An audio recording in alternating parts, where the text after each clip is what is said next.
to the jungle.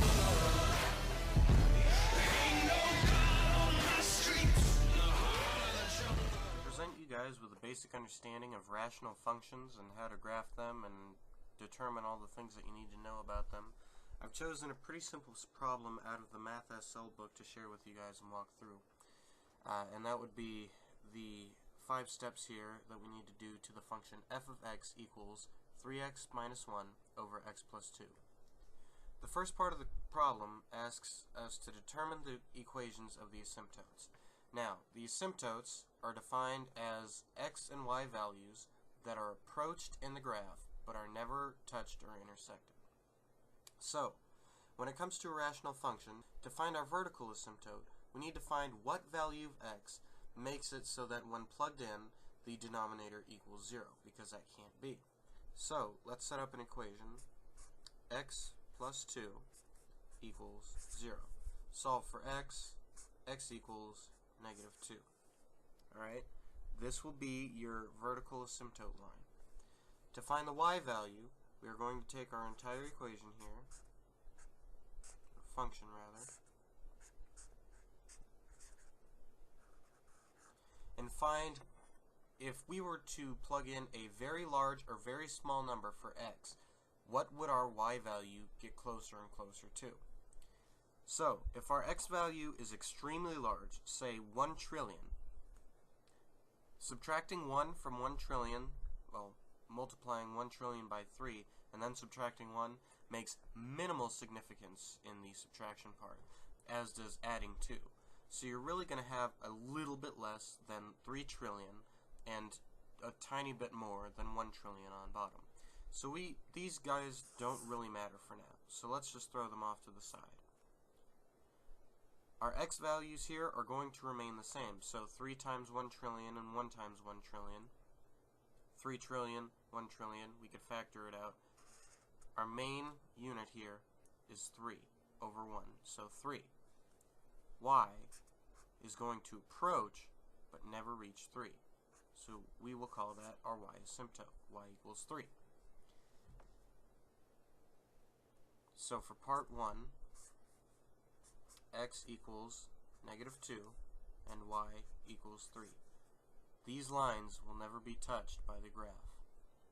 For part 2, it asks us to state the domain and range.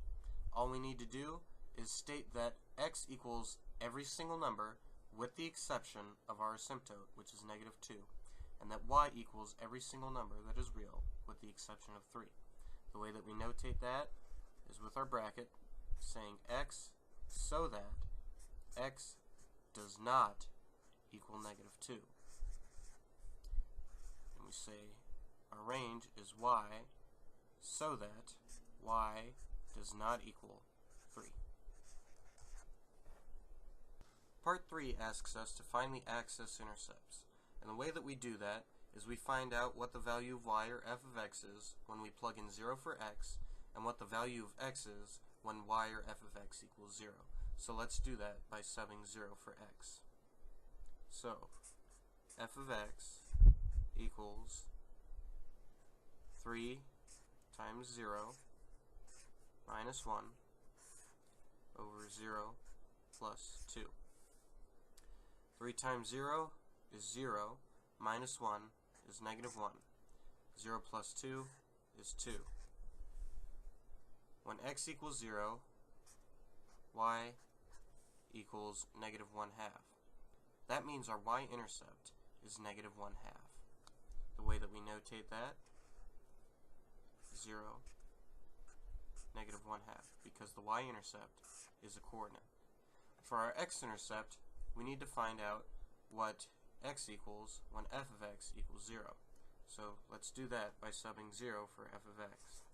0 equals 3x minus 1 over x plus 2. Let us multiply each side by x plus 2. X plus 2 times 0 is 0. So 0 equals 3x minus 1. Add 1 to each side, you have 1 equals 3x. Divide each side by 3, x equals 1/3. This is saying that when y equals 0, x equals 1/3. So our x-intercept is 1/3, 0.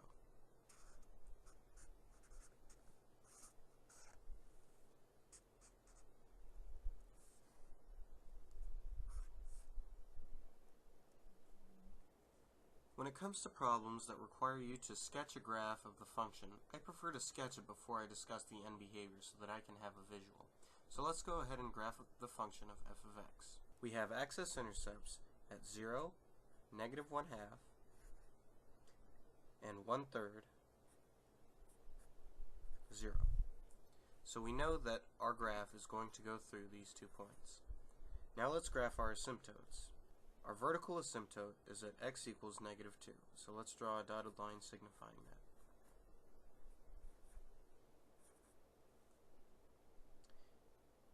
Our horizontal asymptote is at y equals 3. Let's draw a dotted line signifying that. Since we know our graph will go through these 2 points and it will approach but never intersect these 2 asymptotes, we can draw it accordingly.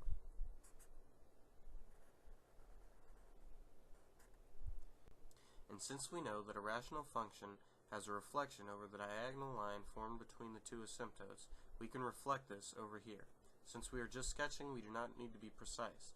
However, the shape must look the same. It will approach this line, but never intersect. It will approach this asymptote without intersecting it. Now that we've sketched a graph, let's complete step 4 of the process, discussing the end behaviors.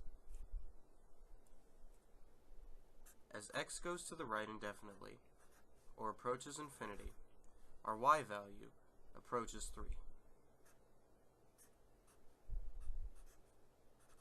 Since it does so from below, we will signify this by putting a negative sign above the 3.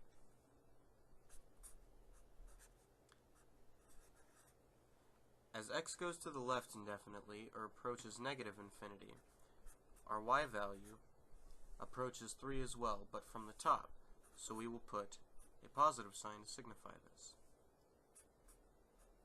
As y goes upward indefinitely, or approaches positive infinity, our x value approaches -2. Since it does so from the left, we will put a negative sign up top to signify that. Finally, as y approaches negative infinity, or goes downward indefinitely, our x value also approaches -2, however it does so from the right, so we will signify this by putting a positive sign.